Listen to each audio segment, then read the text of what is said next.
আমার নাম সেলিম মিয়া, আমার বাড়ি নোয়াখালী ব্যাঙ্গলস। আমি পাইনিয়ার নিউটার বিডি লিমিটেডের কোয়ালিটি ইন্সপেক্টর হিসেবে কাজ করতেছি। আমার অফ অর্ডার এরা 3 জন, আমি সহ 4 জন। আমি আমার টেবিলে কাজ করতেছি, এরা এদের কাজ করতেছে। দাদা আসি আমাদের টেবিলে আসি বসছে, দীপু দাদা বসছে। এরা বলতেছে, একজনে বলতেছে আজকে কি বার, একজনে বলতেছে আজকে বৃহস্পতিবার, আরেকজন উঠে গেল যে আজকে সারা সপ্তাহে আমাদের যা গুণ হয়েছে এগুলো আজকে আল্লাহর দরবারে পেশ করার দিন। আজকে আল্লাহ দরবারে পেশ করলে আল্লাহ গুণ মাফ করবে।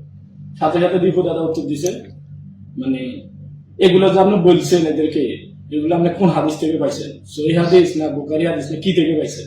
তখন যা আমি অ্যান্সার দিই যে দাদা তুমি কি আমাদের ধর্মের কেউ, বা তুমি কি মুসলমান, বা তুমি কি আমাদের আলেম ওলামা কেউ, যে এই কথা বলার সাথে সাথে তোমারে হাদিস দেখান লাগবে, দলিল দেখান লাগবে, তো এগুলো কুসংস্কার। তখন আমি বললাম যে তোমাদের যে 12 মাসে 13 পূজা হয় সেগুলো কি?